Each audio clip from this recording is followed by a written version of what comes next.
Hi guys, I'm Teacher Luke and welcome to this Duolingo English Test speaking course. On the Duolingo English Test, there are currently 4 speaking questions. You can see them on the screen right here. It's about the photo, read then speak, interactive speaking, and the speaking sample. This course covers strategies for all of those different speaking questions, plus some bonus lessons like how to use linking words or how to use the PPF method to answer more fluently. I hope this is helpful for you. If you think it is going to be helpful, leave a heart emoji in the comments to let me know. Okay, let's get to lesson number 1. Are you hurting your Duolingo speaking score without even realizing it? There is a big chance that you are, because recently I asked 100 of my VIP members to do some speaking practice with me, and I noticed some common but avoidable mistakes that are seriously hurting their scores. And these mistakes could be hurting your speaking scores too. So in today's video, I'm going to show you 3 speaking answers from my VIP students. I'll show you what they did well, what they did wrong, and most importantly, how to fix these mistakes so you can actually improve your speaking score. Let's start with my first student. His name is Ruzgar from Turkey, and this is his answer for this speaking question. One of my biggest passions is sailing.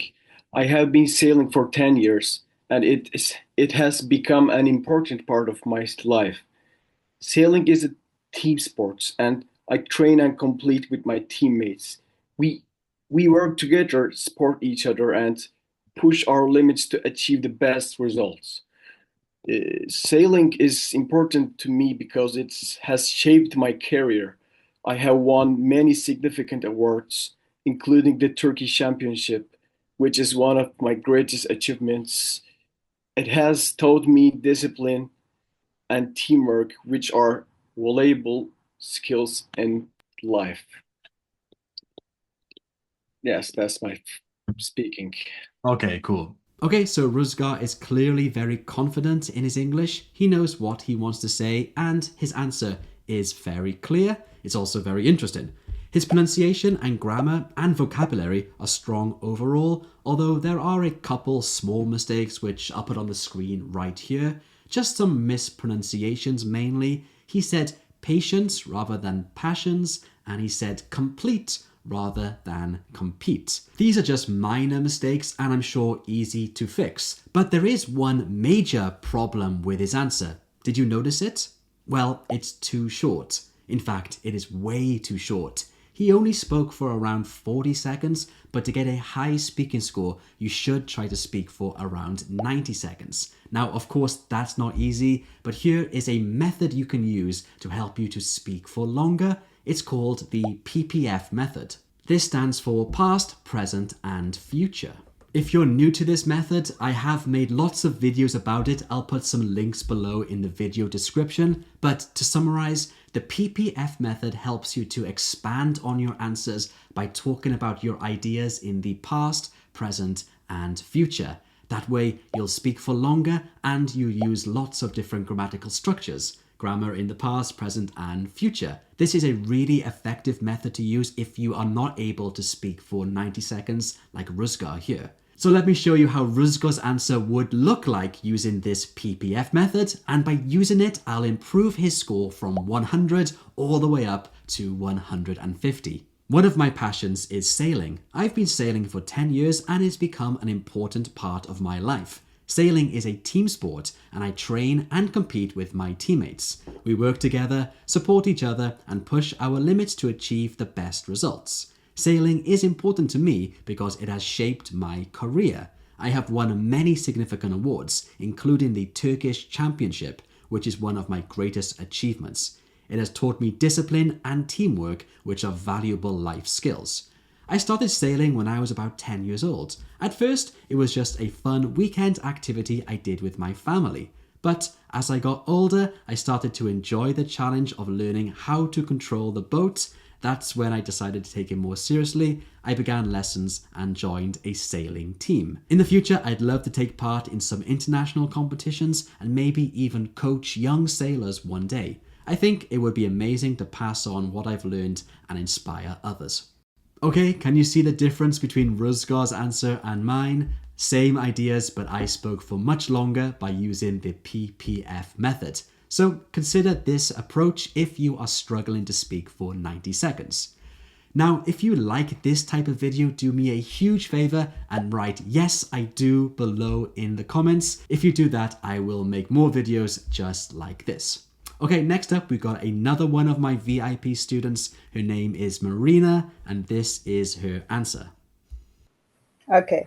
In my opinion, the parks are very important for people in the city because it's a place where people go to feel relaxed, and the majority of them offer very things that people can use in their different age, from children to adults.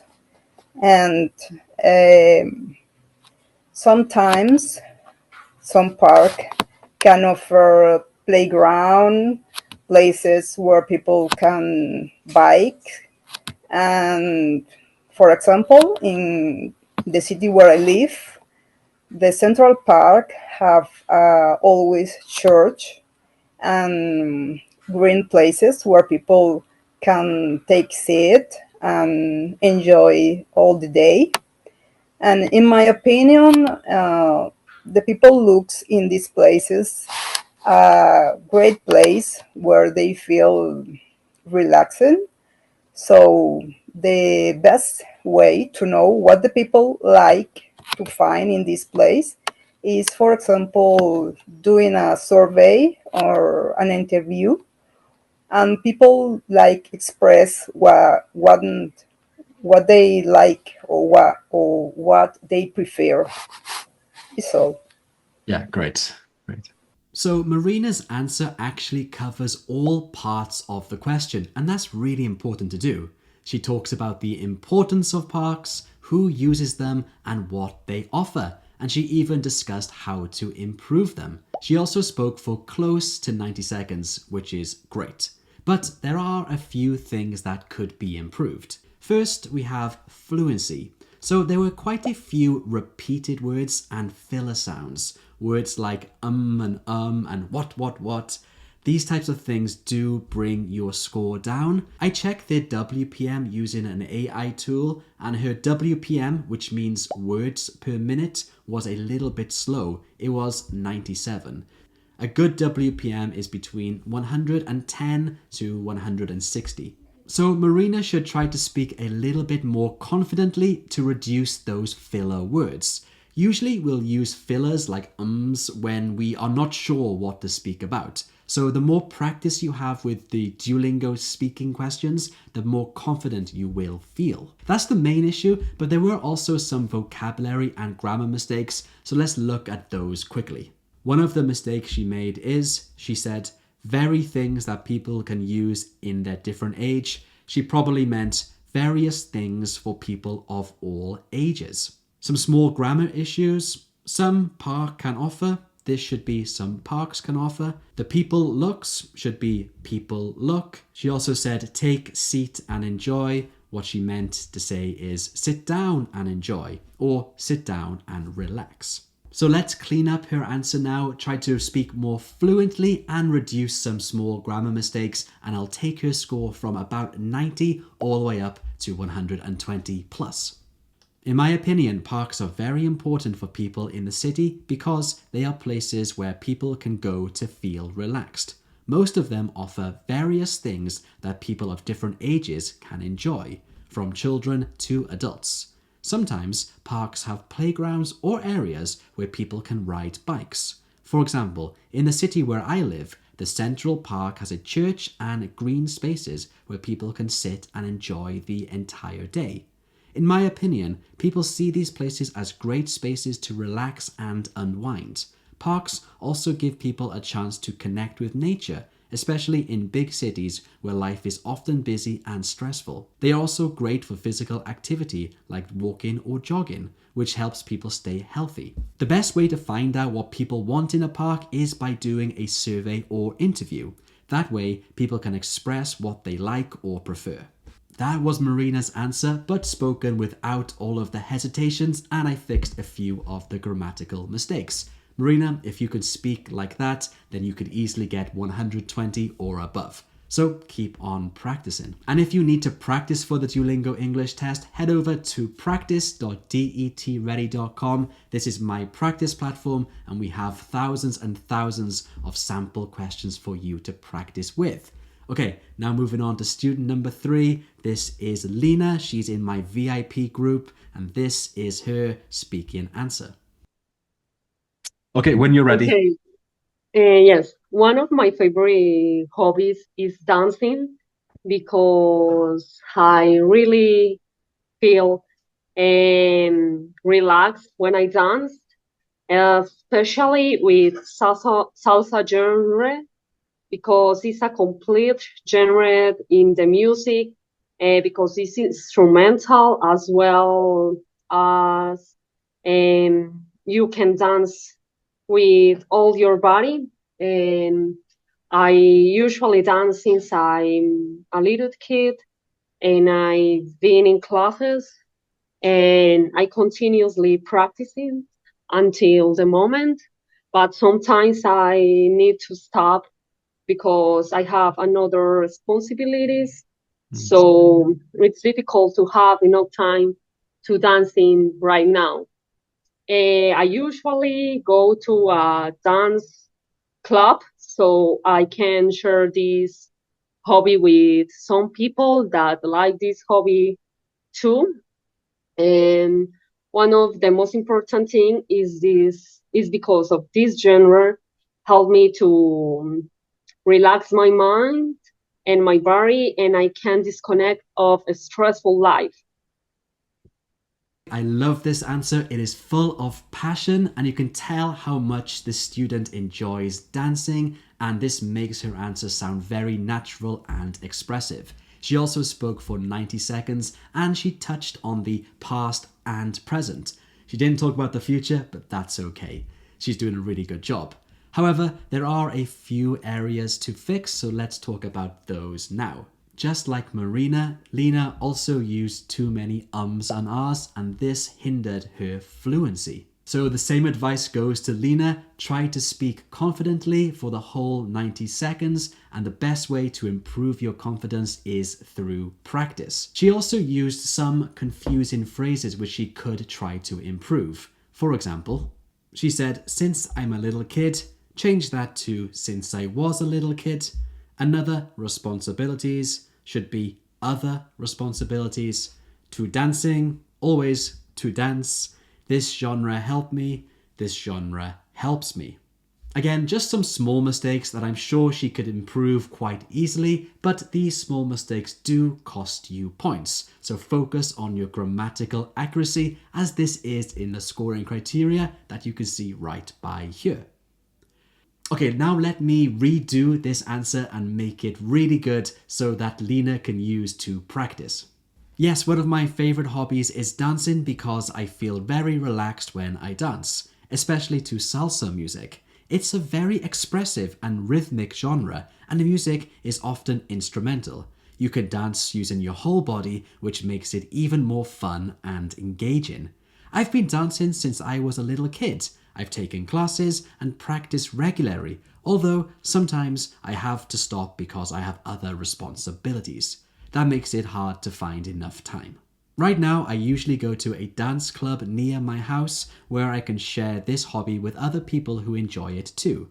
It's a great way to meet new people and be part of a community with similar interests. One of the most important things about this genre is that it helps me to relax both my mind and body.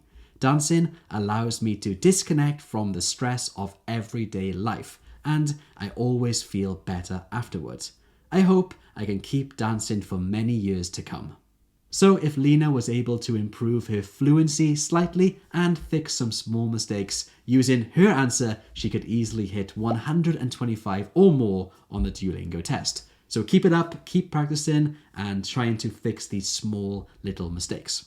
So what can we learn from these 3 answers? Basically, even if your ideas are strong, making small grammatical mistakes having too many hesitations like ums and ahs and not speaking for long enough will really affect your score. So try to avoid those three things. I know, easier said than done, but if you want to improve your score, that's what you need to do. And if you would like to join me in my VIP program where you get live lessons from me, full DET courses, and access to my AI-powered practice platform, then you can click the link below in the video description. I'd love to see you there and help you to improve your score. Or you can continue watching my YouTube videos because they are of course useful as well. This video right here covers the PPF method that I mentioned earlier. So watch this, this is a good one. It will help you with your speaking score. So I'll see you here right now.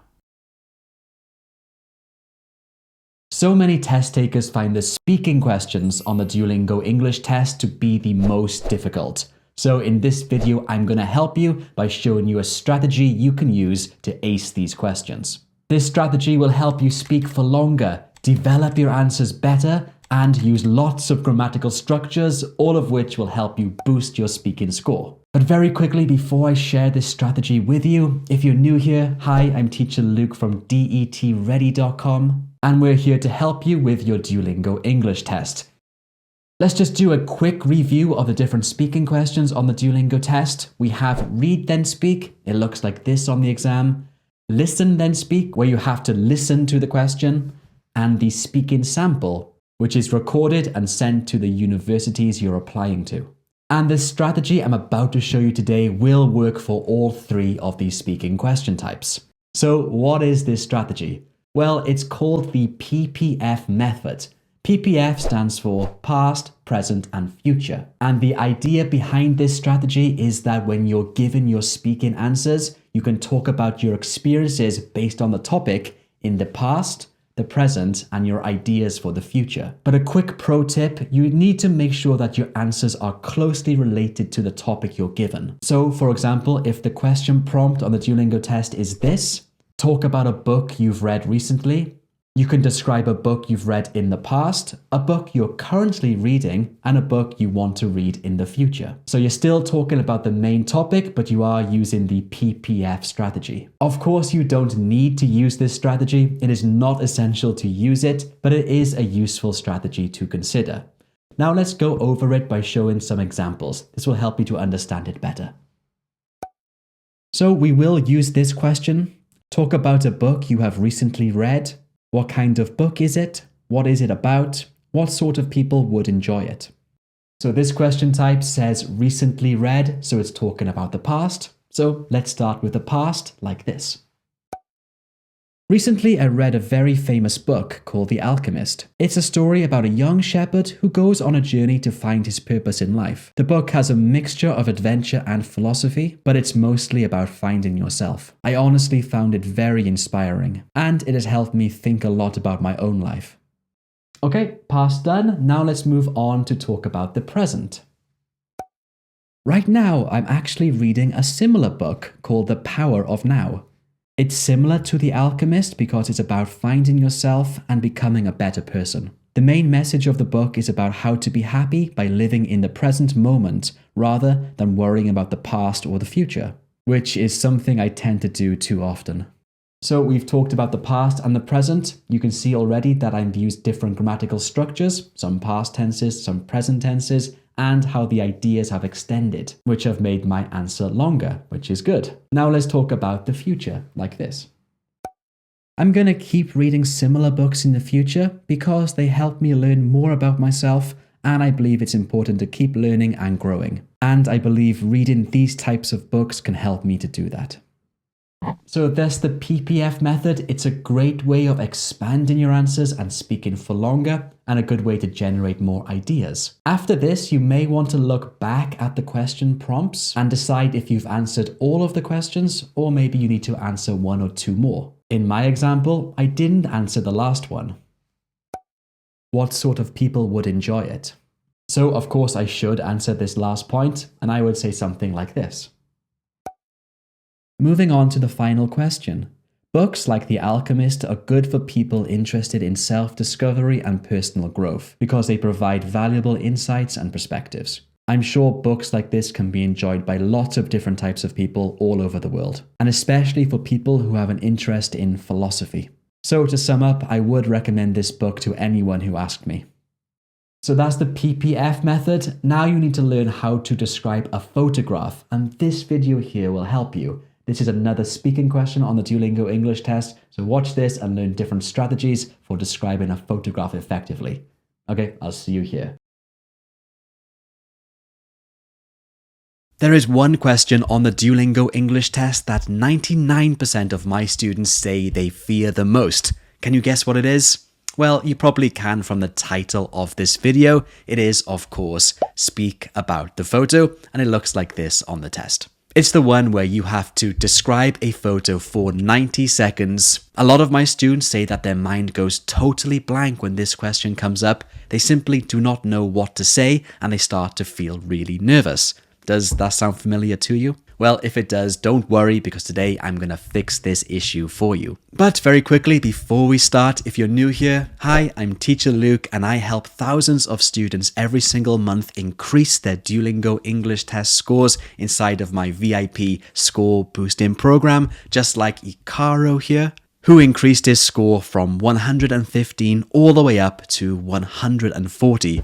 And when I speak to my VIP students, 99% of them say that Speak About the Photo is one of the hardest on the test. So in today's video, I'm going to share with you a 5-step structure you can use, which will help you to describe any photo naturally and confidently. Following this structure will also mean that you're able to speak for around 90 seconds quite easily, which will boost your score. Okay, well, let's get right into it. This is step 1. The summary. So here you want to start with a general overview. Simply answer this question. What is this photo about? And you can use one of these phrases to get going. A lot of students, I find, do not know how to even begin their first sentence. So if you use one of these phrases, that will help you just start to speak. And like I said, you just want to answer this question. What is the photo about? Aim to speak for around 10, maybe 15 seconds for this, so probably 2, maybe 3 sentences. Let me show you an example with this photograph here, and this would be a general summary. This photo shows a young woman studying, probably a student, standing at a brown table with several books in front of her. She seems to be in a wooden garden house with open windows all around her. Okay, after the general summary, we need to start talking about the details of the photo. So let's start that with step 2. Step 2 is who is doing what, basically the actions in the photo. And here we can describe what the people or the subjects are doing, and the grammar we'll use is going to be the present continuous tense, so verb with ing, which is good because that's an easy grammar to use.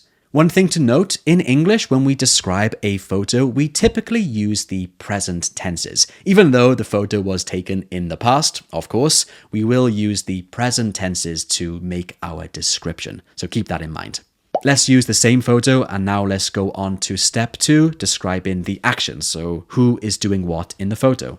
She's focusing hard on her work or studies, and she's leaning over the desk with a serious expression on her face.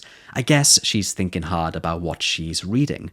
She's holding a pen in her right hand as if she's about to take some notes. Her left hand seems ready to turn the page of the book in front of her, and you can tell that she is completely absorbed in what she's doing. You probably noticed in step 2, I'm going into a lot more detail, and that's the point. Step 1 is just a general summary. You don't need to go into too much detail in step 1, but for step 2 and the further steps, this is where you go into a lot of detail. So in terms of the actions, you describe every action you see. The more, the better, just like in that example. Okay, now moving on to step 3, which is what is where, which basically means describing the location of things in the photo. Describe where people, items, or objects are located in the photo, and to do this you'll use prepositional phrases, which is good because those are high-scoring grammar and vocabulary items. Okay, again, let's take a look at an example with the same photo. The desk is covered with open books from left to right, and behind her right shoulder there's a bookshelf filled with even more books. In the background, through the big windows, you can see a beautiful green garden with trees and bushes, which makes the place look really calm and peaceful. All of the phrases that are bold, these are known as prepositional phrases, and that is the type of phrase you'll use to describe the location of things. So that's important for step 3. Take a look here. Here are a bunch of different prepositional phrases you can use. Take a photo or a screenshot of this. Or if you join the VIP program, you can get this in a PDF. Make sure you study and practice using them. They will help you a lot when it comes to describing a photo. Now moving on to step 4. Step 4 is all about making a speculation. Speculation just means kind of guessing about what is happening, what has happened, or what will happen in the future. And to make a speculation, you can use one of these phrases you can see on the screen right now. Of course, there are lots of ways to make a speculation in English. These are just a few of them, but you can use these to practice. Now, when it comes to step 4, making a speculation, there's a really important thing you need to know. Your speculation needs to be closely related to the photo. You can't speculate too far beyond the photo because that might hurt your score for task relevance or content. So make sure you don't do that. Make sure your speculation is based on what you can see in the photo. I'm going to show you an example now of a good speculation, and then I'll show you a bad speculation to show you what I mean. If I had to guess, I'd say she's preparing for an important exam. She is clearly studying hard, surrounded by books, which makes me think that she might be doing some last-minute revision before her test. So that speculation is totally fine. In the photograph, of course, you can see that she is studying or working hard, and there are lots of books in the photo. So my speculation that I made just then is acceptable. Let me now show you one that would be completely unacceptable, but something I have seen my VIP students do. So I'm showing you this so you don't make this mistake and lose points. If I had to guess, I'd say she's preparing for an important exam. Probably to get into medical school because her parents have put a lot of pressure on her to become a doctor, even though she'd rather study music, which is her true passion. As you can see, that speculation is totally beyond the scope of what's in the photo. I'm basically just making up a story. Don't do that. Keep your speculation closely related to the photo, like I did in example number 1. Okay, now let's move on to step 5. Step 5 is simple, it's just some bonus details. Here you can describe smaller details of the photo, perhaps things that are not quite as important, things like clothing, weather, atmosphere, or mood. I call step 5 just bonus details. You do not need to do step 5, only do it if you have enough time. The other steps, in my opinion, are much more important because they cover the main details and the main points of the photo. But anyway, let's look at an example of step 5. She's wearing an orangey brown t-shirt with blue denim dungarees that have a big pocket on the front. Her outfit looks casual, but stylish at the same time. It's hard to be sure, but the weather seems nice, not too sunny or too cloudy, and it must be a warm day since she's wearing short sleeves and doesn't look cold. Those are the 5 steps in action. This is the answer in full if you want to take a screenshot. But if you are one of my VIP members, you can download this in the VIP portal under the describing a photo section. Okay, just one more thing I want to mention is that you do not need to follow these steps in this exact order. I do recommend you start with step 1 because that is a summary, an overview of the photo, but the other steps can be mixed and arranged differently depending on what you feel like or what you think is most important in the photograph you get on the test. So that's a structure or a blueprint that you can use to describe any photo on the Duolingo English test. Do you think it's helpful or not? If you think it is, right, it's helpful below in the comments. That would be great and that would let me know. Okay, we will start the 10 practice questions in just 1 second, but if you would like to study more with me, consider joining my score boosting program on vip.detready.com. Here I help thousands of students every single month increase their score by 10, 20, even 30 points. Just like Icaro here, but also Nada, who went from 120 all the way up to 150. If that sounds good to you, then head over to vip.detready.com or click the link somewhere down here. Anyway, now for the rest of this video, we will be focusing on practice. I've got 10 photos for you and of course 10 answers as well. I do suggest that you actually speak out your answers because that is really good practice for you. As soon as the 90 seconds is up, I will show you my sample answers for you to analyze and to practice with. So let's get into photo number 1.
This is a photograph of a modern shopping mall that appears fairly quiet, with around 10 people spread across 2 floors.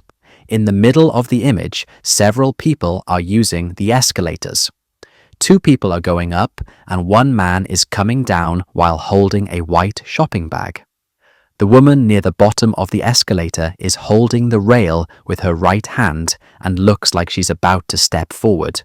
The man in front of her seems to be on his mobile phone as he rides up. On the ground floor, another man in a white t-shirt is leaning on a brown railing and looking down toward the level below. And, behind him, a few shoppers are walking around the stores. At the top left of the photo, there is a large bike shop with around 10 to 15 bicycles displayed in the window, and next to them is a poster, possibly showing someone cycling. Above the escalators, a hanging sign lists different areas of the mall, and at the top of the image, large glass ceiling which is allowing the natural light to come in. If I had to guess, I'd say this mall is located in a major city because it looks very modern, clean, and well designed. It also seems like a warm or sunny day outside based on the bright sunlight coming through the upper windows.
This image shows a man and a woman sitting next to each other on a bench in a park, and they both look pretty upset.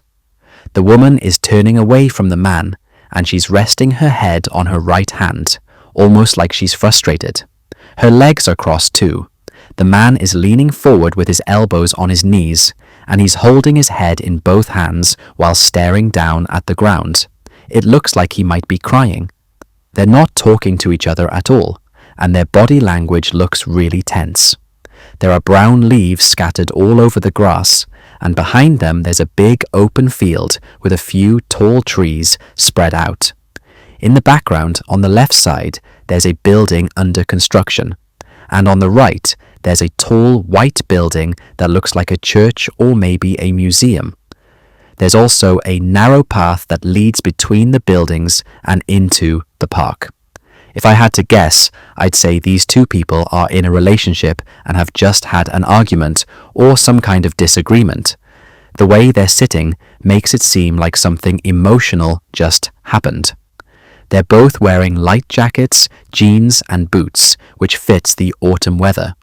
With all the fallen leaves, the soft lighting and the quiet setting, the whole photo feels a bit tense but also calm at the same time.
This photo shows a woman either speaking or singing into a microphone in an indoor setting.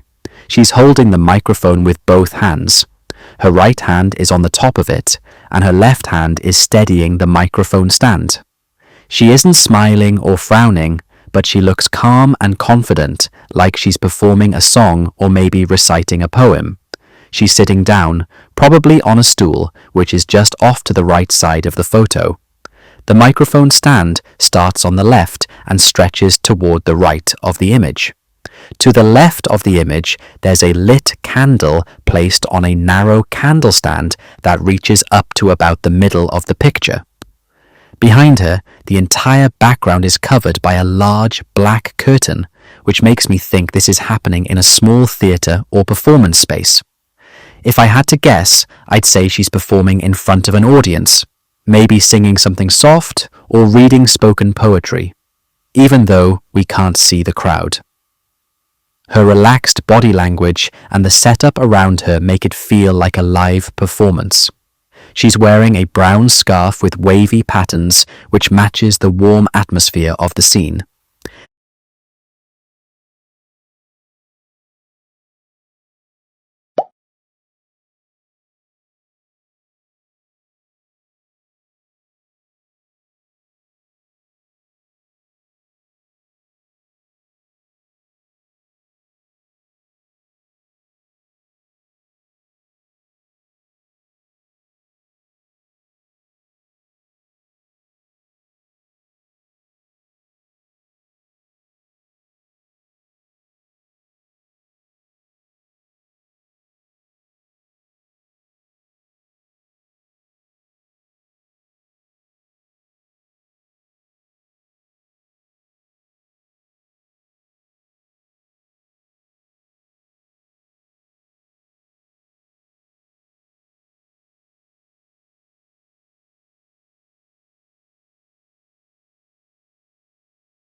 This photo shows a man playing a large piano right in the middle of a busy urban park.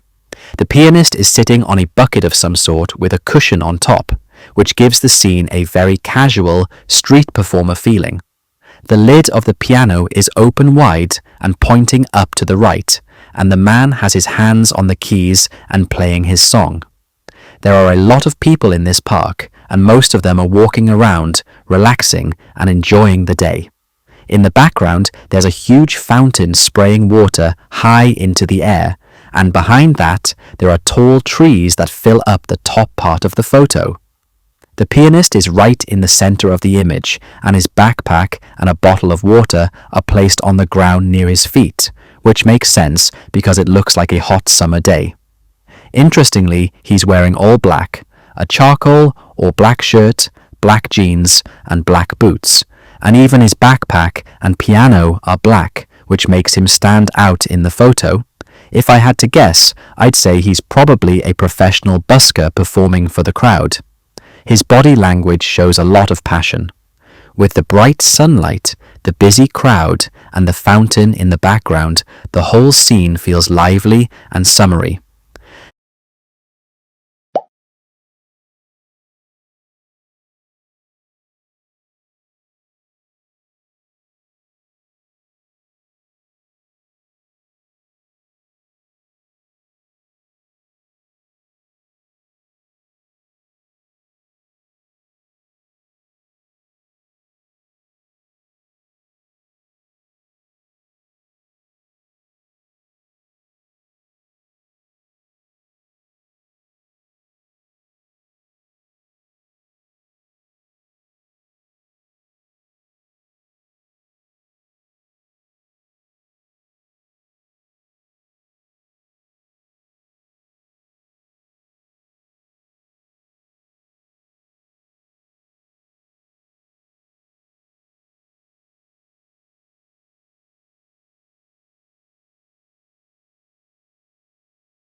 This photo shows an absolutely stunning scene of two huge white cruise ships traveling through a long, narrow fjord. The whole place looks incredibly peaceful and almost unreal, like something you'd see on a postcard. The ship in the distance looks like it's already close to the little town at the end of the water, and the one following it is slowly making its way in the same direction. The water is surrounded by these massive, steep mountains on both sides, and they're covered in bright green vegetation. In the background, even taller mountains rise up with snow sitting on their peaks. There's also a small town is nestled right at the end of the fjord, and you can just make out some buildings, a few roads, and patches of bright green fields. If I had to guess, I'd say this photo was taken somewhere in Norway or another Scandinavian country because the whole landscape looks exactly like the famous fjords I have seen on travel websites. The atmosphere feels calm and refreshing, and the lighting tells me it's probably midday on a clear day because the mountains are well lit and the sky looks bright. It's a breathtaking scene that makes me want to visit and explore the area for myself.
This photo shows a young woman painting in the middle of a big green park, and she looks really focused on what she's doing.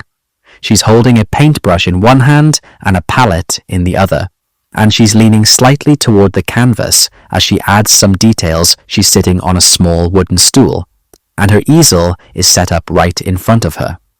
In the background, you can see a few people spread out across the park, but they're pretty far away, so the main attention goes to her. The whole area is filled with tall trees and bright sunlight, which gives the scene a warm, relaxing feeling. There's also a bottle of water on the grass next to her, probably because she's been out here painting for a while. If I had to guess, I'd say she's here to enjoy a quiet afternoon and paint the scenery around her. She looks calm and completely absorbed in her work, almost like this is her favorite hobby or something she does often. She's dressed for warm weather. She's wearing a light white dress, a loose brown shirt, and a straw hat.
This photo shows a busy beach during a beautiful sunset. The sky is filled with warm golden light, and it reflects off the wet sand, giving the whole scene a soft glow. There are lots of people enjoying the moment. Some people are playing in the shallow waves, others are walking along the shore. The waves in the distance look pretty big, so I don't think many people would swim too far out there. All across the background, you can see small groups of people scattered along the beach. Some are chatting, some are splashing in the water, and others are just watching the sunset. In the center of the photo, 3 people are playing volleyball. The person in the middle is jumping with his hands up, trying to hit the ball toward the woman on the right. Another friend is standing on the left, watching the play. Just behind them, a person is with a surfboard under their arm, is walking straight into the water, maybe hoping to catch a few waves. If I had to guess, I'd say this is a warm, tropical beach because the atmosphere feels relaxed and summery. Everyone seems to be enjoying the last part of the day. With the golden light, the silhouettes of the people, and the calm mood, the whole scene feels really peaceful and full of that classic beach feeling.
This photo shows a man pushing a food cart down a rainy street, and it looks like he's in a warm, tropical country.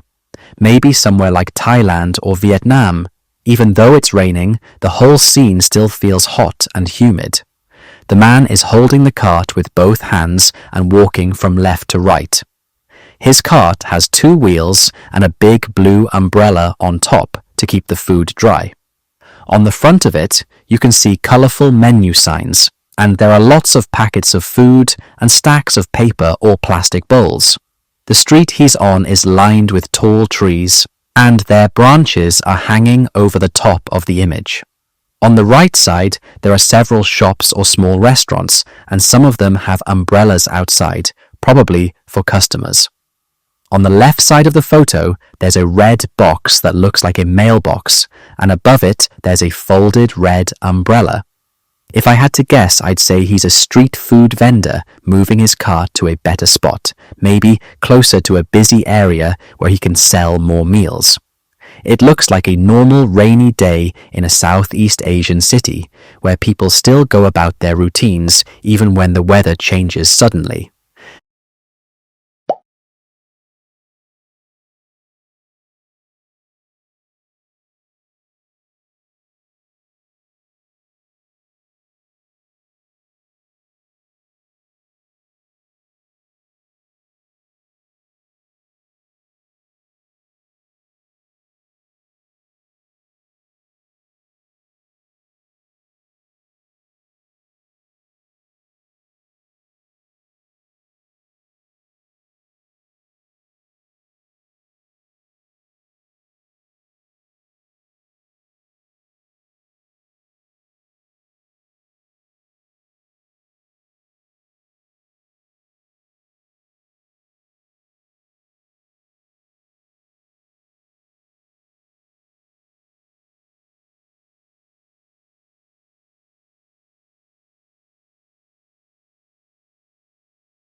This photo shows a young woman studying, probably a student, standing at a brown table with several books in front of her.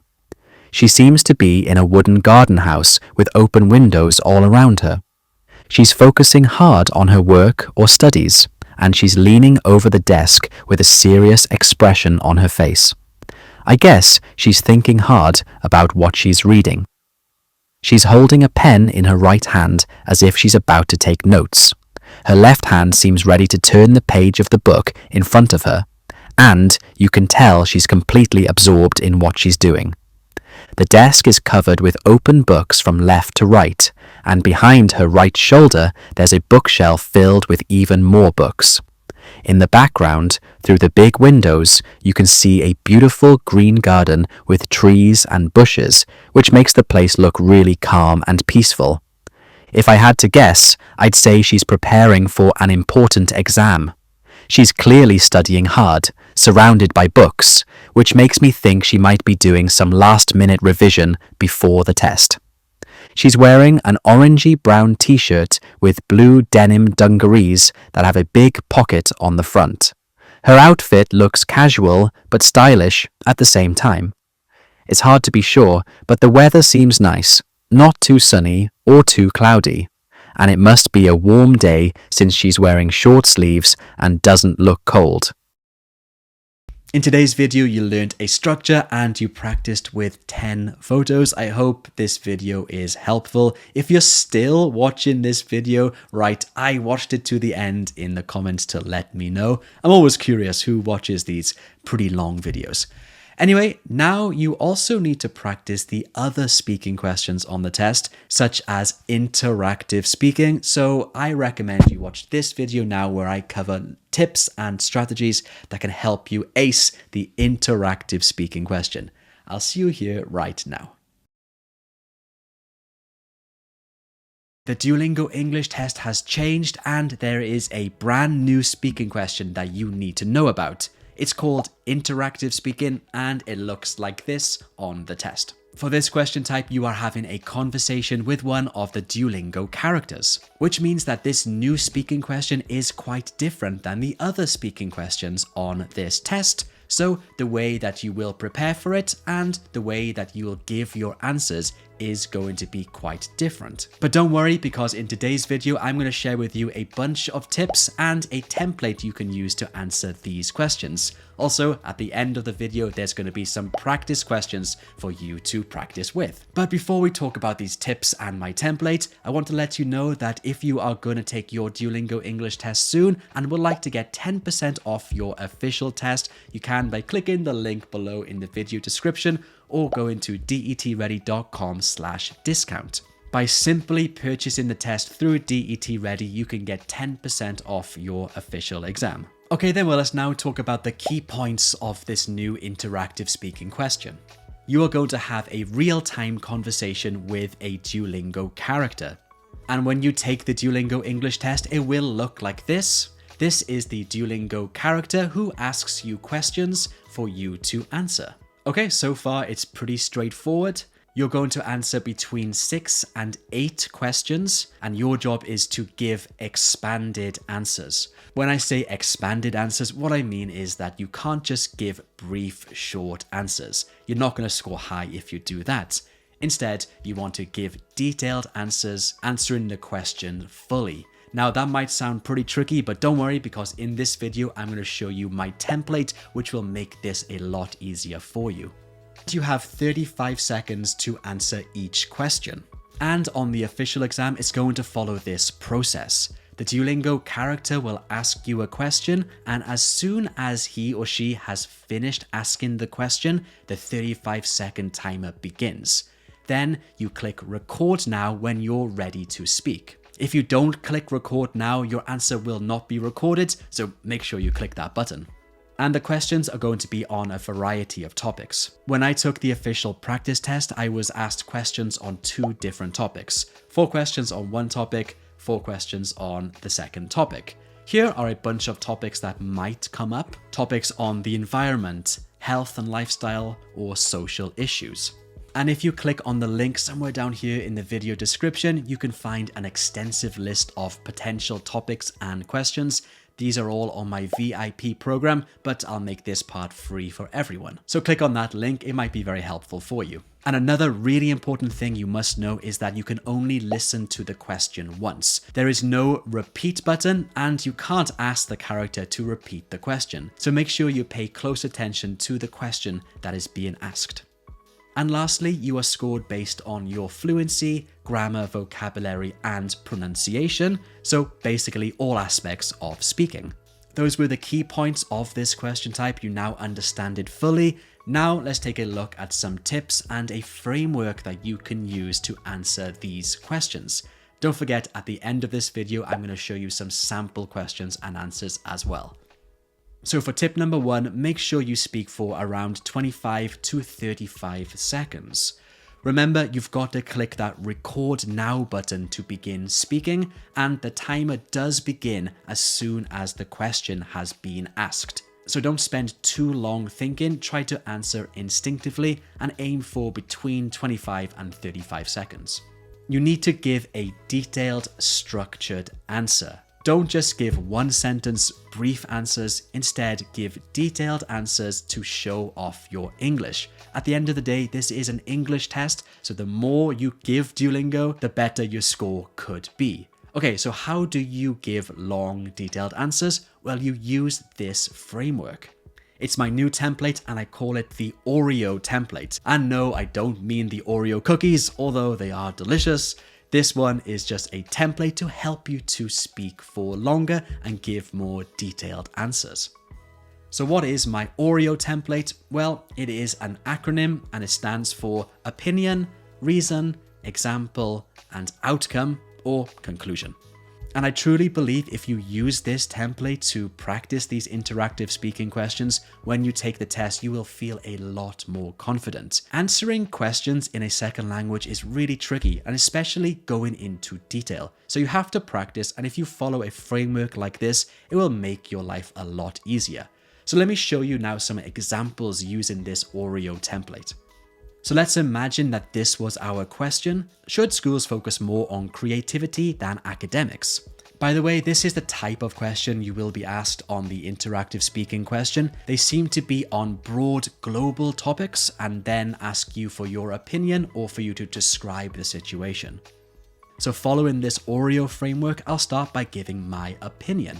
Yes, I think schools should definitely focus more on creativity, not just academics. This is the first part of my Oreo framework. As you can see, I answered the question directly. I just did it in one sentence, but if you want to, you can do it in 2 or more sentences. It doesn't really matter. The point is you give your opinion and answer the question directly. It's also important when you give your opinion to use strong linking words, which clearly state that you are going to share your opinion. In this example, I just used I think, which is a very simple and easy one you can use, but here are a bunch of others that could be used instead. So that's part 1 done, but of course, just by answering the question like this, I still have lots of time left, as this sentence probably only took me 5 seconds to speak. I have to now go into detail to give an expanded answer, which leads me on to part 2 of this template, and it's the reason part. Basically, why do I think what I think? One main reason is that even though academic subjects like maths and science are important, creativity teaches students how to think differently and solve problems in unique ways. Again, it's good to use strong linking phrases here, so here are a bunch you can use to signal that you are giving your reason. I used one main reason is that, but there are a bunch other, as you can see here. Next up, we have letter E, which is for examples. You can give examples from your own personal life. That's probably the easiest way to do it. Or you can give examples from other people's lives or examples of history, etc. It doesn't really matter, but E is just for examples. So let's take a look at my answer right now. Here I gave a personal example. I said, for example, when I was in school, we had an art class where we were asked to design a solution for reducing waste in our community. It made us combine artistic thinking with practical problem solving.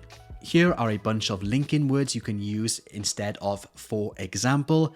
It's always good to use a variety of these if you are going to give lots of examples throughout this interactive speaking conversation. And the last letter in the Oreo template is the letter O, which stands for outcome. You can also think of this as your conclusion. This would be a nice way to wrap up your answer if you have enough time.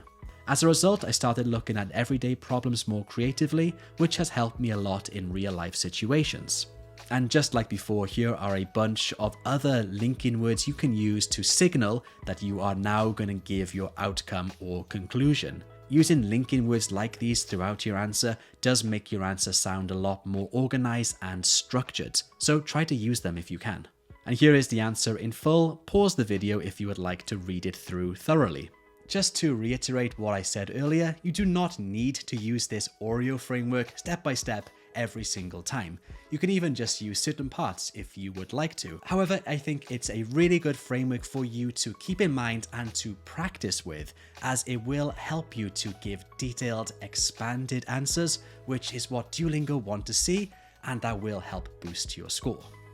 Okay, here's a quick tip, and this is for you to buy time if needed.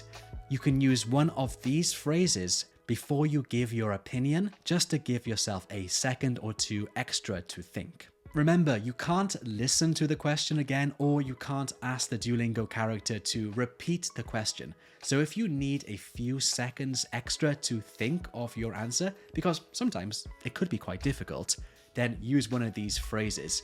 Later on in this video, I'll show you a practice question which I answered, and I used one of these very naturally to give myself a second extra to think of my answer. So this is a good way to buy some time.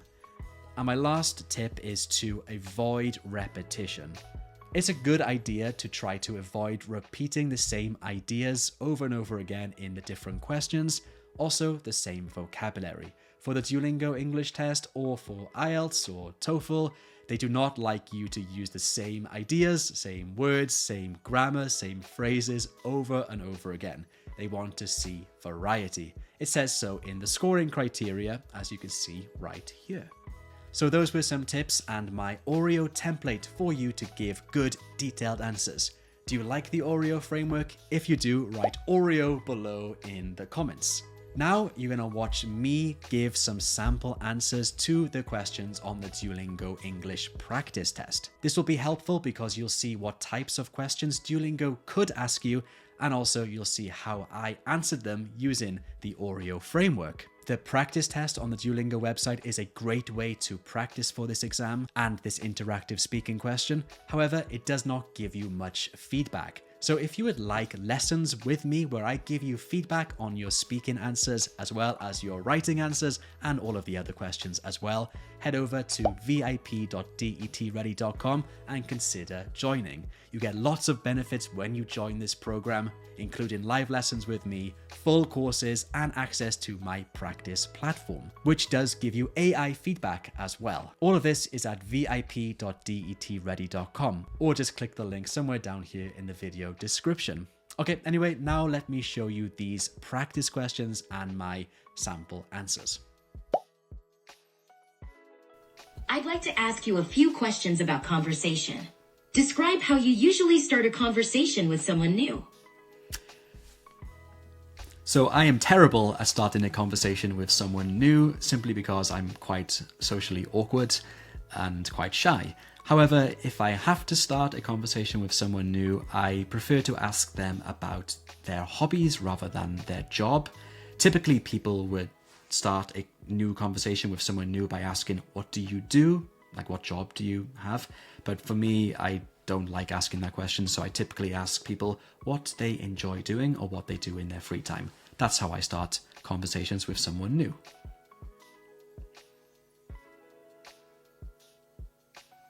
I see. I've got a different question. Tell me about someone you enjoy having conversations with. So I really enjoy having conversations with my brother. The main reason is that, of course, we know each other extremely well, but not only that, we also have the same interests. We both like the same sports, the same activities, and the same kind of academic subjects. So we have a lot to talk about. It's also very easy to talk to him because he's a good listener and he has lots of information on the subjects that we enjoy to talk about. So that's fun, and yeah, he's the best person to speak to.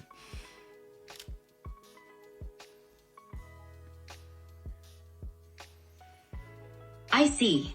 Let me ask you another question. Discuss whether you think listening is as important as speaking in a conversation. Yes, listening is absolutely as important as speaking in a conversation. A lot of people these days don't listen very well. They'd rather just speak or share their own opinions rather than listen to their conversational partner's opinions. Listening is so valuable because you learn so much more if you just stay quiet and listen, and you can gain some real insights into the person you're talking to if you take the time to listen to them.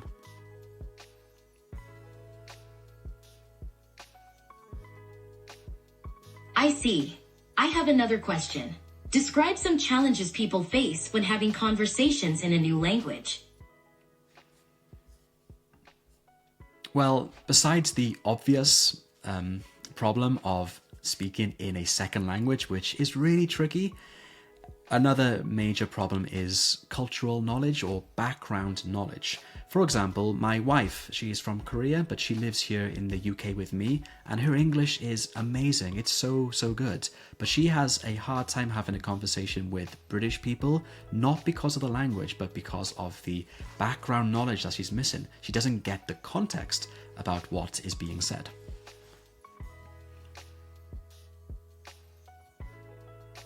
Thanks for talking about conversation with me. Now I'd like to change topics and ask you a few questions about audiobooks and books on tape. Do you think audiobooks are good for people who dislike reading? Why? Yes, of course, they are very good for people who dislike reading, because if it was not for audiobooks, then these people would never read or never get the information from a written book. It also means that people who are very busy can listen to audiobooks and learn everything that's in the written version, but through audio, they can listen and learn while they are commuting or doing other aspects of their life. So yes, I think it's very good, especially for those who dislike reading.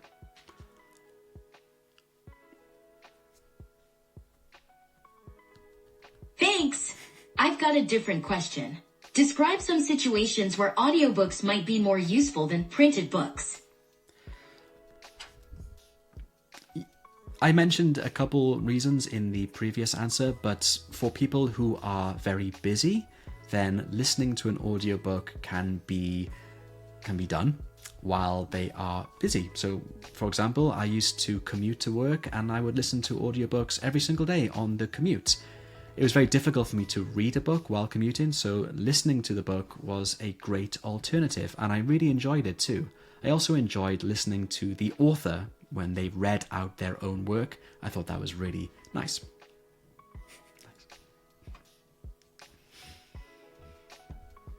Interesting. I have another question. In your opinion, what are some of the most popular genres of audiobooks? Why?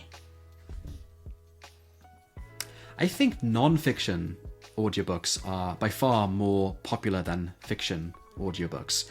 The reason is that fiction is really hard to follow through audio, in my opinion, and from talking to my friends.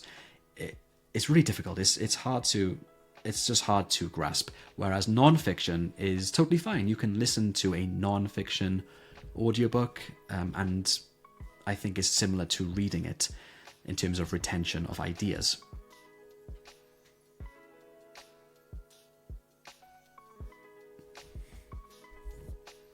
Okay, I've got a different question. How do audiobooks affect people's imagination compared to reading? That's a good question, and to be honest, I don't really know. I've never really thought about it, but I would imagine that if you are reading, you are using more mental, I don't know how to express this, maybe more mental power.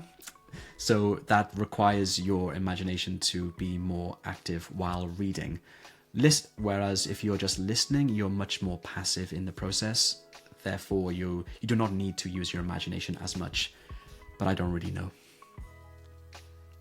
A tough question. Wow. Okay. Thanks for talking about audiobooks and books on tape with me. Have a nice day. And that was a full interactive speaking question with 8 different speaking questions and answers. Now, what do you think of this interactive speaking question? Do you think it's easy, difficult, fun, exciting, scary? Let me know down here in the comments. Also, leave a heart emoji to also show that you've watched this video all the way to the end. Okay, that's it for this video. I really hope it was helpful. Now I recommend you watch this video here because it will help you with a different template called the PPF template, and this is good for the other speaking questions on the Duolingo test. Click here and I'll see you here right now. Hello guys, I am Teacher Luke and welcome to this live speaking sample lesson. In today's lesson, we're going to talk about some of the main issues regarding the speaking sample question. I'm going to give you some tips as well and show you how you can speak and answer this question type really easily without much stress. Okay, so this is a live lesson. If you're watching this later on, do not worry. You can leave any comments if you want in the chat, and I will try my best to respond. If you are watching live, use the web chat to ask me any questions along the way. They'll be great. We'll keep this as interactive as possible. Okay, so let's start off with the most obvious question for me to start. The speaking sample question on the Duolingo English test. Do you find this one to be easy or difficult? What do you think? Can you put your answers in the chat for me? Personally, I find this one to be pretty tricky. There's a lot of pressure with this question type, which I will talk about later. It's not the easiest question type. It's probably the hardest speaking one, in my opinion. Yes, I can see lots of people saying it's hard. It depends on the question, of course. Yeah, but hard. Yeah, in my opinion, is definitely one of the hardest speaking questions on this test. Okay, so the question when you get it on the Duolingo English test looks like this. Okay, you have a timer at the top, a progress bar by here, and then the question. You can also see yourself for this question type, so you'll be able to see your own face, which some people like it, some people find that a little bit awkward. Personally, I find that a little bit awkward. It kind of distracts me a little bit. So just be aware that when you do this, you can see your face being recorded.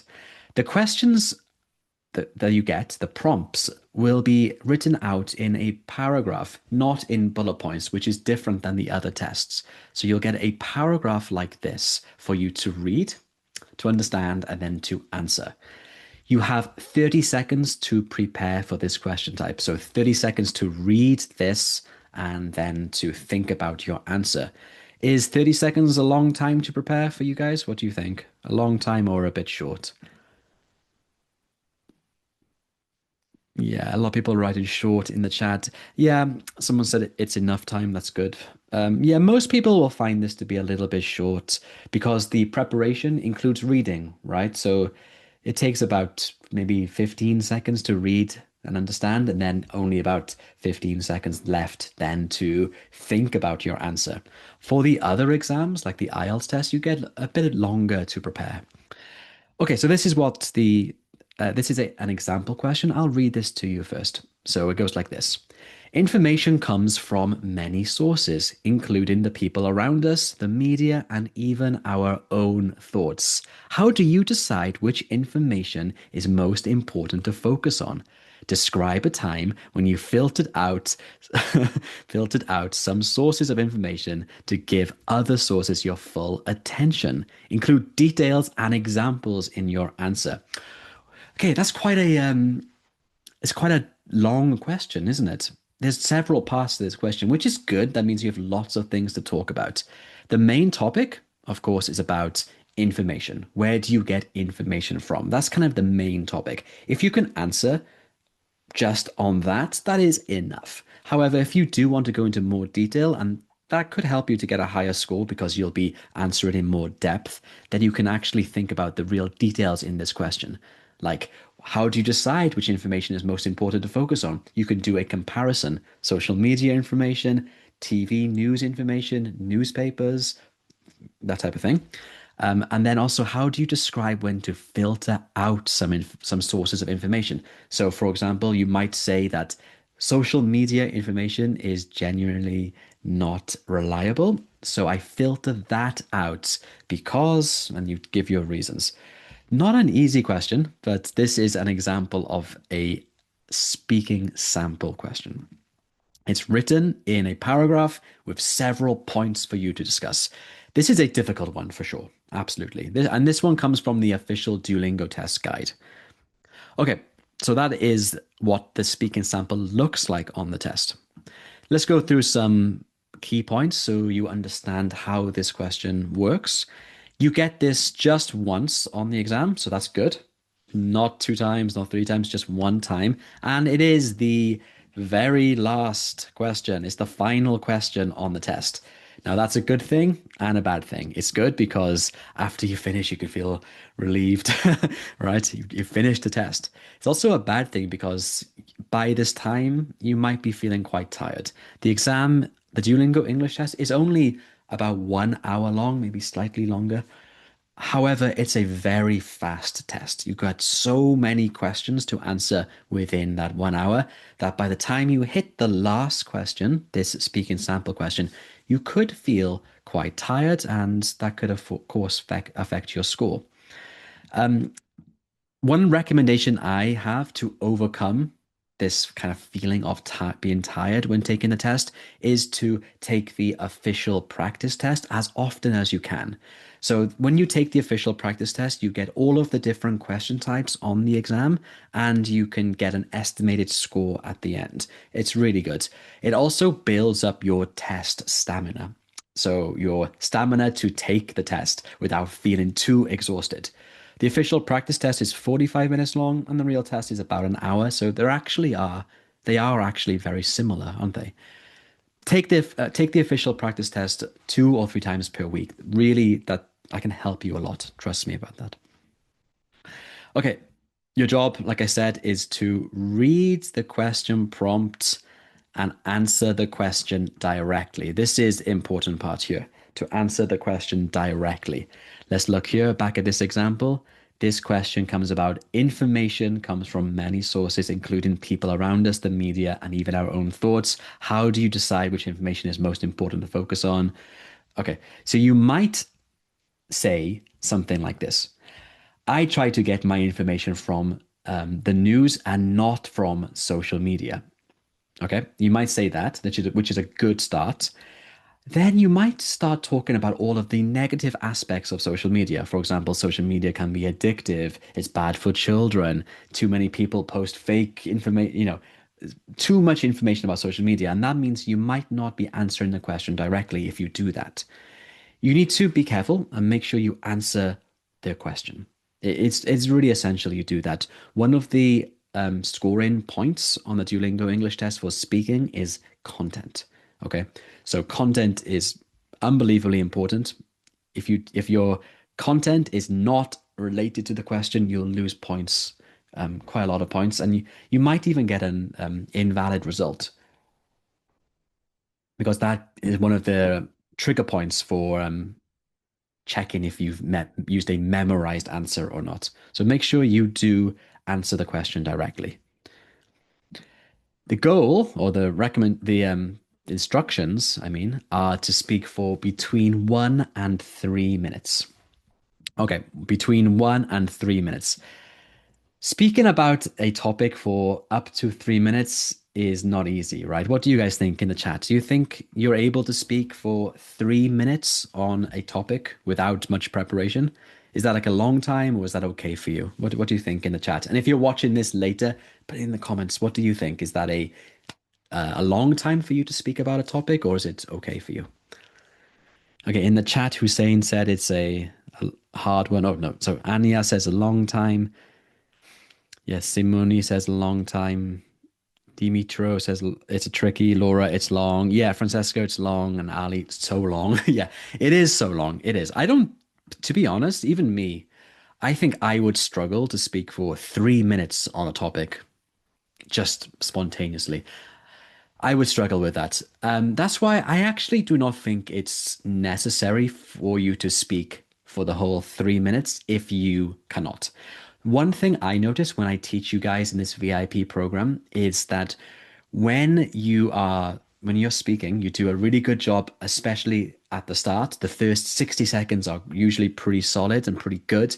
But when you get towards 90 seconds or a bit longer, that's when students start to hesitate a lot.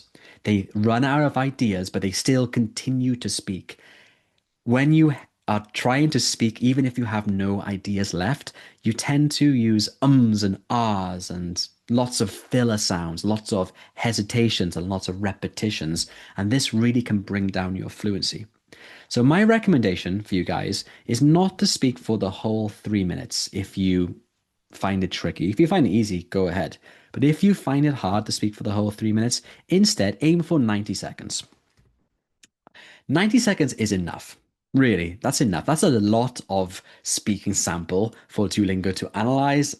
So definitely aim for around 90 seconds. If you can do more, feel free, go ahead, but do not push yourself to speak for the whole 3 minutes. It could really bring down your fluency score because you'll be trying too hard and you'll have no more ideas. So aim for about 90 seconds. That's my recommendation. Make it a bit easier for yourself. Okay? Focus instead on fluency, on accuracy, on your vocabulary and grammar, and 90 seconds should be plenty. I took the official practice test just a few days ago, just to try it out again. And for the speaking sample, I struggled and I only spoke for about 2 minutes. Then I stopped. I just clicked submit. So feel free. You do not need to speak for the whole 3 minutes. A lot of people feel pressure because the time limit says 3 minutes. It doesn't mean you need to speak for the whole time. Okay, and the scores. You get scored on this, obviously. There's some confusion about this, actually. So not that long ago, okay, only about 2 years ago, this question type was an unscored question. Okay, it was unscored. That's changed. It now is a scored question. So keep that in mind. You might still see some information on maybe my old videos, perhaps, or on the internet that the speaking sample is not scored. That changed about 2 years ago. It is now a scored question. So of course, this contributes to your speaking score, your production score, and your conversation score. This one is important. Quite a few universities really want you to get a good production score. So they'll ask you for an overall score and a high production score. So if that's you, if your university requires a high production score, then the speaking sample becomes even more important. Okay, so far this is quite standard, right? Quite normal for a speaking test. Part 6, though, this is where it becomes extra stressful, perhaps. And I'll read it to you. I say, remember that the speaking sample will be sent as a video recording so that the recipients, your universities, of your scores will be able to, I missed it, view it. Okay, so keep that in mind, guys, that the speaking sample is not just to get you a score on the Duolingo English test. It is to show the university or colleges or institutions you're applying to a sample of your English. That's why it's called a speaking sample. They'll see the speaking sample, and of course, they'll also see the writing sample as well. Wow, keep that in mind, okay? That adds some more pressure, right? What do you think? Does that make it harder for you guys, or do you think it's okay? So, does number 6 make it harder for you, or do you think it's okay? You can write your answer in the comments or in the chat. Yeah, Francisca said, yeah, it makes it harder. Yeah, Timur. Timur said, okay, he's a cool guy. He doesn't mind. Ali says, yeah. Personally, of course, it makes it a bit more harder. It adds a bit more pressure because, yeah, the colleges will see your answer. So keep that in mind, okay? Don't stress out too much about it, but just know that. Okay, so let's look at some example questions. We looked at one earlier. Someone said a quick question. So Hussein asked a good question. He said, how do they send it? And if I apply to more than one university? Yeah, good question. So after you've taken the Duolingo English test and you get your score and your certificate, inside the Duolingo English Test website in the portal, you can click send my results and you can choose the university, and the results are sent automatically and directly and for free. That's good. So when you choose a university, 1 or 5 or 10, however many you want to, they will all receive your test certificate and they will all receive your speaking and writing samples automatically. So you don't need to worry about sending it. It will automatically be sent. Okay, so here are some example questions. We looked at one already. These are also from the Duolingo test guidebook, so real questions from the exam. Describe a story that you enjoy, a topic. It can be a book, a movie, or a TV show. What do you like best about the story? How do you think it could be improved? Okay, number one. Number two, describe the geography of the country where you currently live. How does the country's geography affect its people and culture? Tricky one. And number three, who is a person you think you have influenced in your life? What impact have you had on this person and how? All right, so these are just some example questions for you guys to think about. Tell me in the chat, write A, B, or C. Which question would you like to get on the test out of these three? Which one would you prefer to get? You can write the letter A, B, or C in the chat or in the comments if you're watching this later. Which one would you like to get? Question A, question B, or question C? For me, definitely not B. I think B would be really hard. I would like to get probably question C. Because I'll talk about my brother, who I influence a lot. Maybe. He might disagree, but how about you guys? So lots of people are writing A and C. Yeah, right. Lots of A's. Yejin said A. Khaled said C. Herbie C. Laura C. Yeah, no one writes. Oh, only one person wrote B. You're very brave. I think B would be very difficult to speak about, unless I suppose you live in a country maybe like Nepal, which is famous for its really tall and massive mountains. That could be, yeah, perhaps. If you live in my country, it's pretty, not that interesting for geography. All right. Anyway, so cool. Thank you for sharing. Let's just move on. Okay, so that is just kind of the key points, understanding the question. Now let's talk about part two. What is important really is how to answer and how to generate ideas and how to speak for longer. Like, as we talked about, you can speak for up to 3 minutes if you want to. However, I recommend you aim for about 90 seconds would be fine. Another thing I didn't mention is this button here. Actually, you need to speak for 1 minute. That's the minimum requirement. After 1 minute, you can click this button to submit your answer. So you need to speak for at least 60 seconds minimum. 90 seconds is great. A bit more, also perfect. Okay. So generating ideas and speaking for longer. Tell me in the chat, do you find it easy or difficult to come up with different ideas for these speaking questions on the Duolingo English test? What do you think?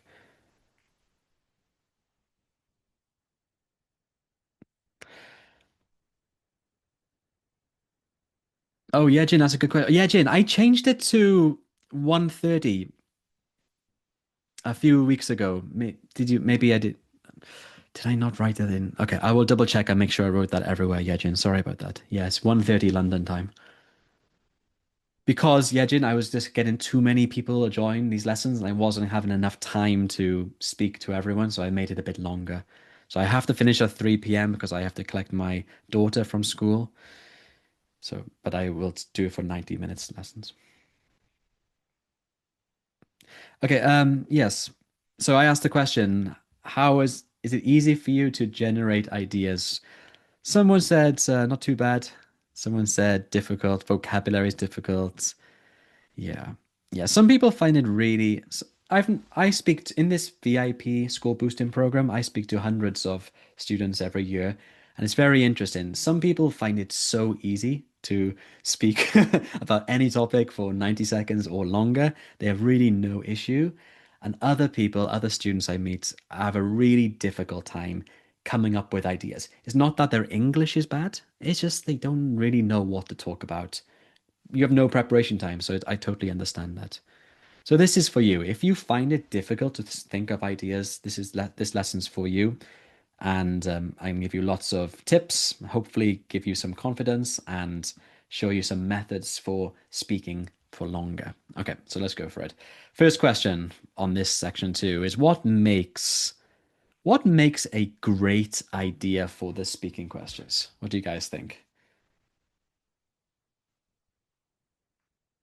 What do you guys think? Well, what makes a great idea for the speaking questions? Can you write it in the chat? What makes a great idea?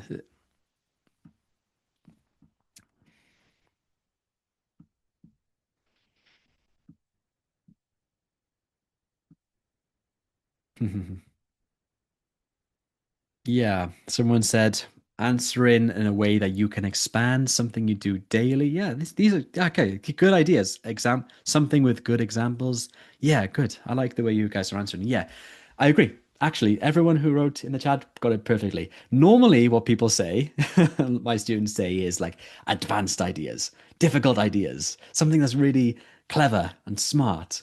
And that's actually not important, I was going to say. The idea is that on when it comes to Duolingo English test and also for the other exams like IELTS test or TOEFL, PTE, TOEIC, all of these English tests, there's one thing really important for you guys to know is that there's no such thing as an impressive, all right, or a high scoring idea. That they do not exist for these exams, okay? It doesn't matter if your answer is very technical, very advanced, very tricky idea, or if your idea is simple and easy and obvious. It doesn't matter because you are not assessed on your knowledge of something. You are assessed on your English to describe it. That's a really important thing to remember. The DET is not a knowledge test, it's an English test. So when it comes to a question like this, remember we looked at this earlier? This is quite a tricky question, and you might think, oh, I need to give really advanced ideas. I need to show off my knowledge about information and, sourcing information. That is not true whatsoever. The DET is not a knowledge test, it's an English test. So what it means instead is you do not need to give really technical and smart ideas. You just have to give ideas that you can describe easily, okay? So what I really recommend is that you keep it simple. Always keep it simple. Do not try to make it more difficult for yourself than it needs to be. You only get 30 seconds to prepare for the speaking sample. It's really not long, especially because that includes reading the question. So in reality, you actually only have about 15, maybe even 10 seconds to prepare. Impossible to think of, great ideas for that. And this is wrong. You've got to speak for 1 to 3 minutes, right? Because of the preparation time being so short, you are not expected to give like super advanced, detailed answers.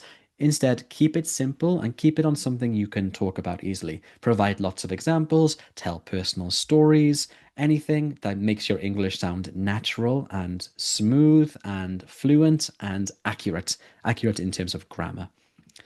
So, what can it be? In terms of ideas, then your ideas need to follow these three things.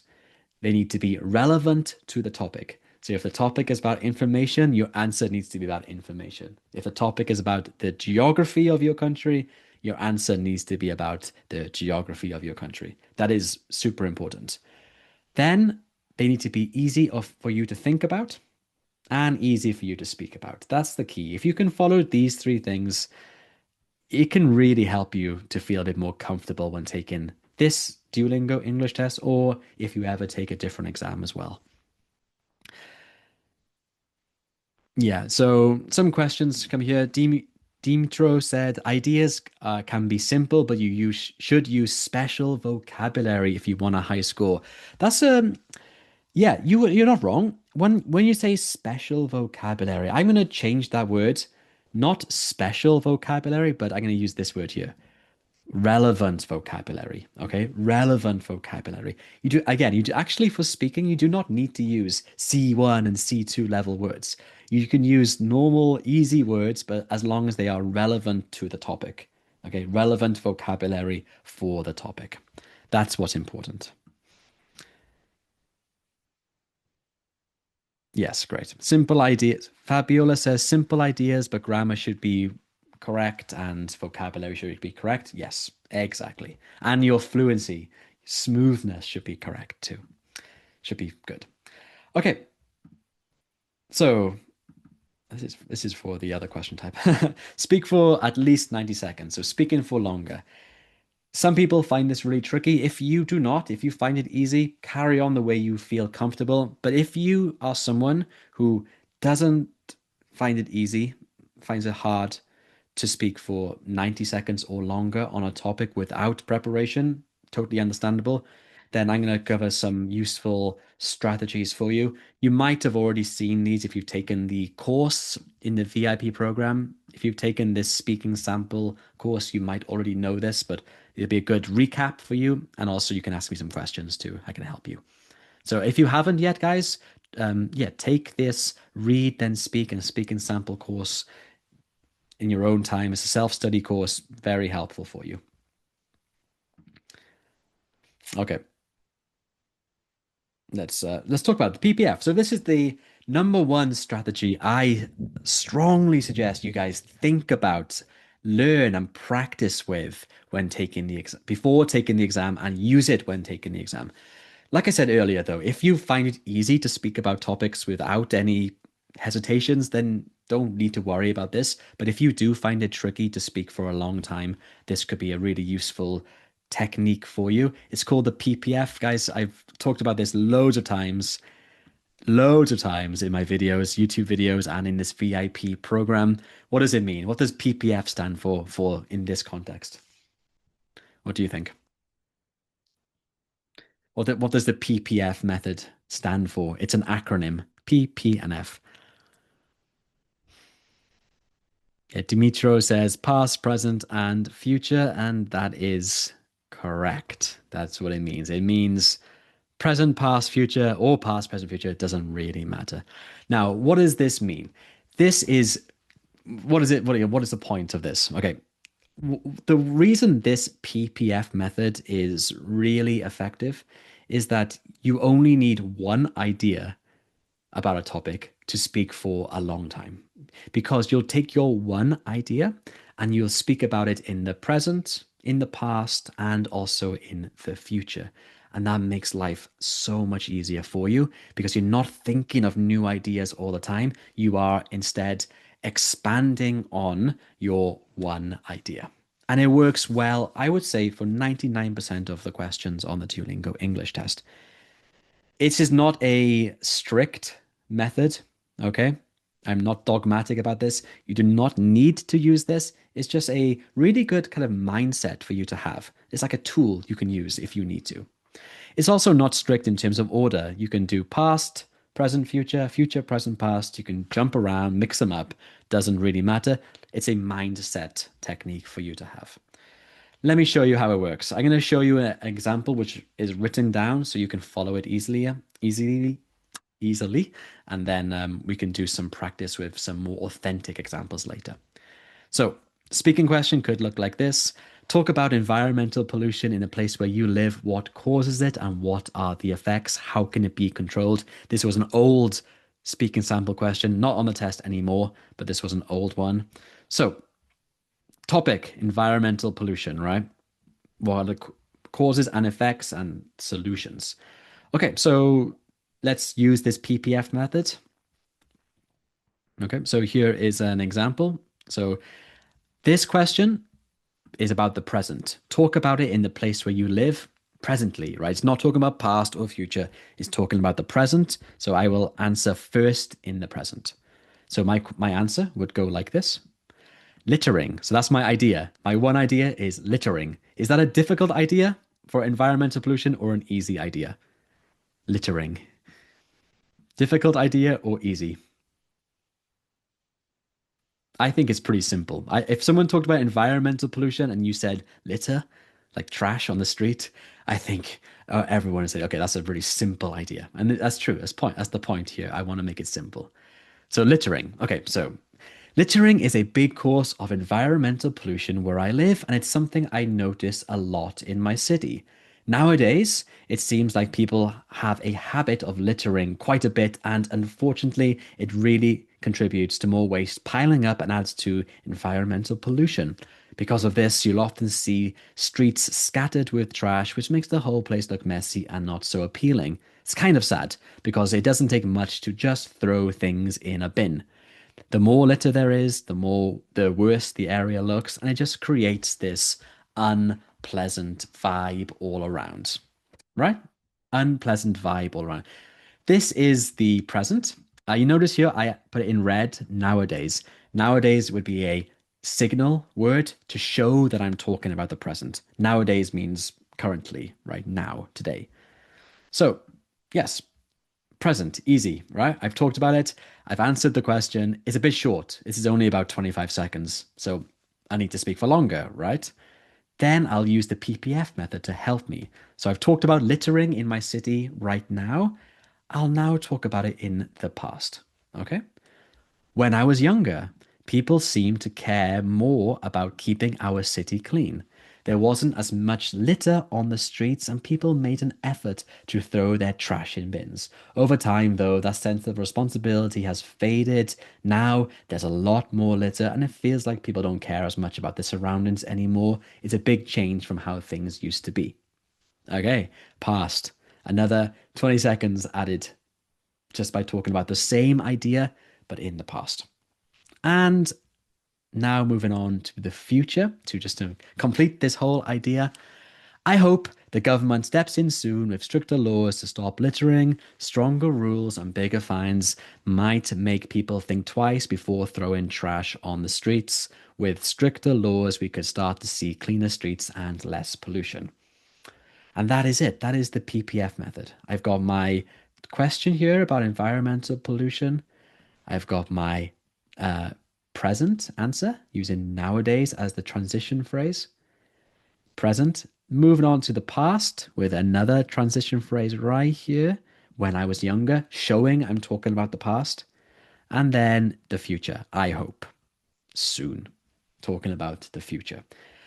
This is the PPF method for expanding your answer, talking about one idea in as much detail as you can and in a pretty simple way.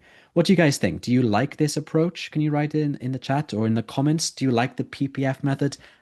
Is it useful for you? It won't be useful for every single person. I'm not a dogmatic teacher. I'm just giving you a tool, like a screwdriver you can use to help you answer these questions if needed. Yeah, great. So everyone's saying yes, seems to be very helpful. I think so, personally. When I take the Duolingo English test, I always use this. It makes your life so much easier. Someone said you've never tried it. I recommend when you do your practice, when you practice the speaking, use this in your practice. Okay, yeah. You might have noticed, I mentioned earlier, I put some words in red. Nowadays, when I was younger, over here, and I hope, and soon. These are known as transition phrases, okay? Transition phrases or signpost language, whatever you want to call it. I call it transition phrases. Linking phrases is another word. These are important to use when you're using the PPF method because you need to transition, right? From present to past to future, from future to present to past, whatever way you choose. Using a phrase like these to begin can help you a lot, okay? Like it makes your answer much clearer. So think about this. When you do the PPF practice, try to use one of these phrases to move between your past, present, and future answer.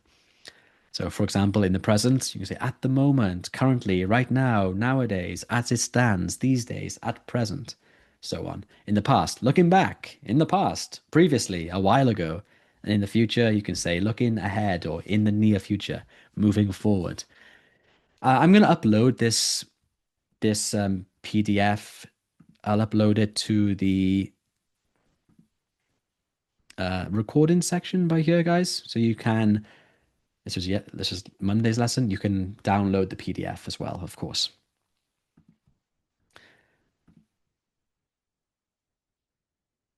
Munaf says, will the practice questions come up in the official exam? No. Definitely not. Okay, so that's the PPF. That's one way for you to speak for longer. Another simple way is to tell a personal story.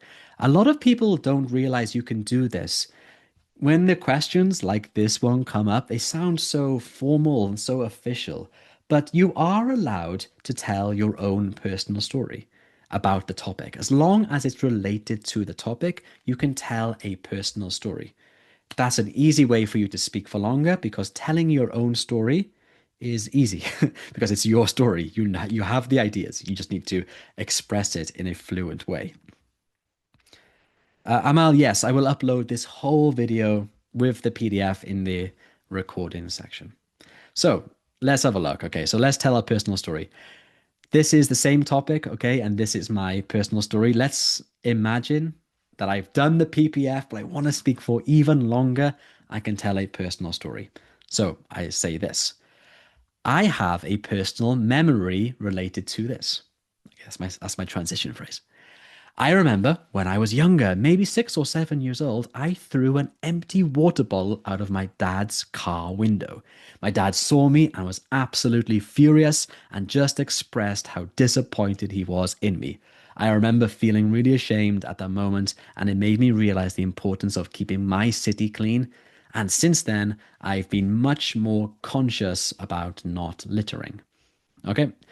Personal story is really easy way to add details, add depth into your answer. And basically, this is just an example, right? You have your topic, you have your idea, and you add your own example through a personal story. It's really effective, okay? And quite easy to do if you get a topic which you have a personal story to.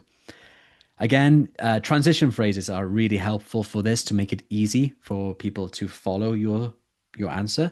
So I wrote this. I actually have a personal memory related to this. Here are a bunch of other ones you can use to begin your personal story. So this reminds me of a time when I threw trash out of my dad's window. He saw me throw the trash and was so mad at me. He told me off aggressively and smacked my bum. And I was really embarrassed. Since then, I've never thrown trash out the window of my dad's car again. Like that, okay? Very simple, right? I actually have a similar experience to this. There was an interesting situation I experienced when I can recall a specific moment when these are all ways to begin a personal story inside of your answer. Hi friends, I'm teacher Luke, and did you know that on the Duolingo English Test interactive speaking question, the one you can see here, there are 3 traps that a lot of test takers fall for, and this really hurts their score. And honestly, it's not because their English is bad, it's just that they do not know how to answer the questions when they get a bit tricky. I have helped thousands of test takers all around the world prepare and pass the Duolingo English Test, and I've seen a lot of students fall for these 3 traps. So in this video, I'm going to show you what these 3 traps are and how you can avoid them. And also, I'm going to talk about the REE method, which is a great way for you to speak in a very clear and organized way. REE is an acronym and it stands for reason, example, and extra details. And if you use this method, you can speak in a very clear, organized, and fluent way without feeling lost or confused.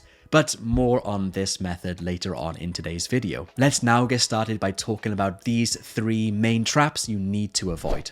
Trap 1, the unexpected question. When Duolingo created the interactive speaking question, they wanted it to feel natural, like you were having a real conversation. But this, of course, can create a trap. What if you get a question you were not expecting? How would you deal with that? Especially since you have no time to prepare for this question type. Tell me in the comments, how many of these questions would you feel confident answering without any preparation time?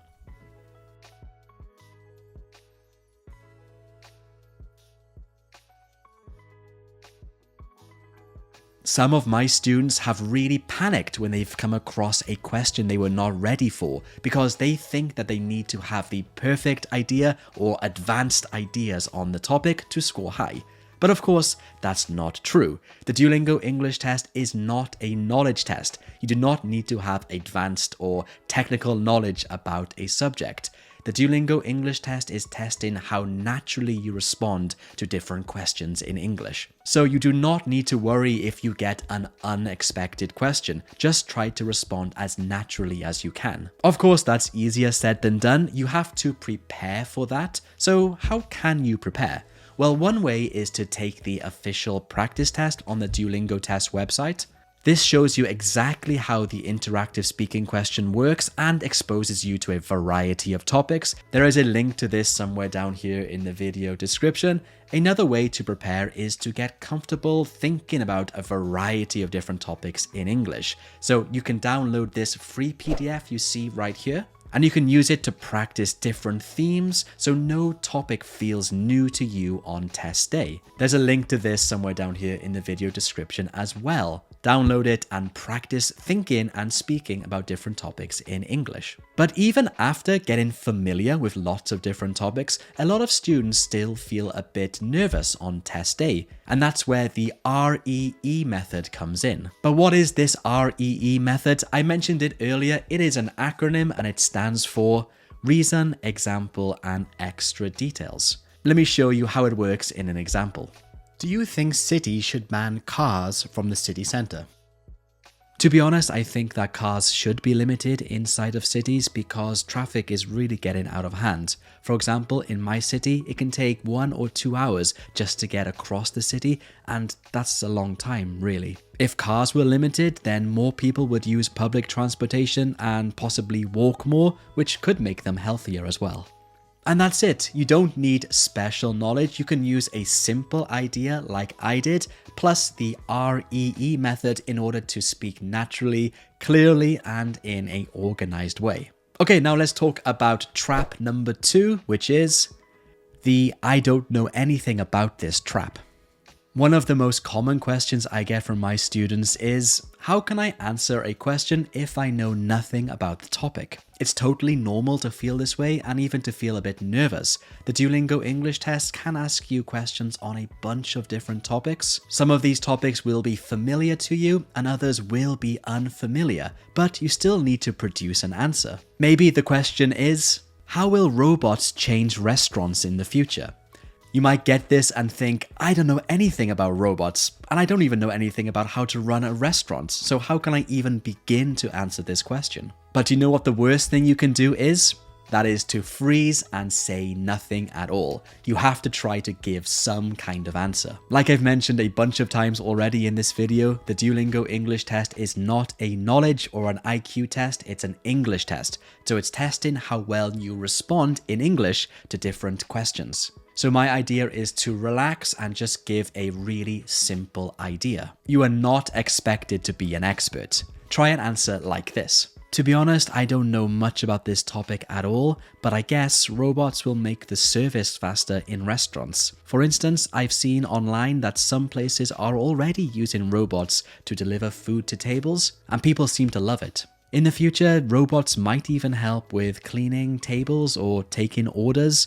And although this might feel strange at first, this is probably what is going to happen in my opinion. And that's exactly what high-scoring students do. Even if they don't know anything about the topic, they make a guess and just express themselves naturally in English. And here are a bunch of phrases you can use to show that you do not really know much about the topic, but you're going to try to answer anyway. Phrases like, to be honest, I don't know much about this, but I think. I'm not very familiar with this topic, however, I'd guess that, and so on. Learning some of these phrases will help you a lot if you get asked a question you don't know much about. Remember, saying nothing at all is the worst thing you can do. Also, another bad thing that will really hurt your score is falling into trap number 3, which is the short answer trap. The next biggest mistake is just giving really short answers, around 5 or 7 seconds and then silence. The problem is if you only speak for a short amount of time, you do not give the Duolingo English Test team enough information about your English to give you a high score. So you need to speak longer and elaborate on your answers. You need to show off your English. This is how the Duolingo English Test grades your English. The DET is listening for your vocabulary, your grammar, your fluency, and your organization or discourse coherence. If you only speak for a short amount of time, then the DET system has nothing really to analyze, so it cannot give you a high score, even if your English is really good. That's why the REE method is a game changer when it comes to interactive speaking. By following this method, you'll be easily able to speak for around 25 to 30 seconds, which is a perfect amount of time for interactive speaking. So why don't we try it out? I'm going to show you a real question and I want you to speak for around 30 to 35 seconds using the REE method. After the time is up, I will show you my sample answer, also using this REE method. Do you think people should spend more money on experiences or on physical things?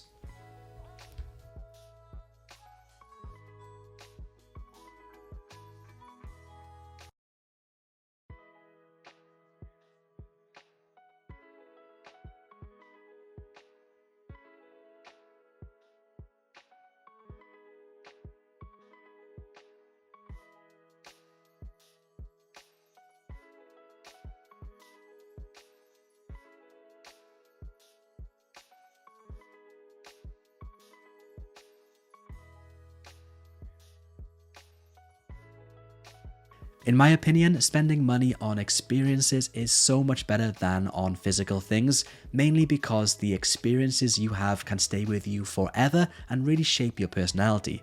For example, in my life, going on holiday with my family is one of the best things I can do. I look forward to it every single year. So for these reasons, I think spending money on experiences can bring you a lot more happiness than spending money on physical things. So the next time a difficult question comes up on interactive speaking, don't panic. Think about the REE approach and that will help you a lot.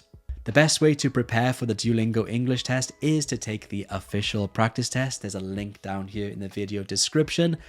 But if you want to study more on YouTube with me, then watch this interactive speaking question here because I'll cover a lot of different types of questions and show you some sample answers. So I'll see you here right now. I'd like to ask you a few questions about eating habits. What is your favorite food to eat?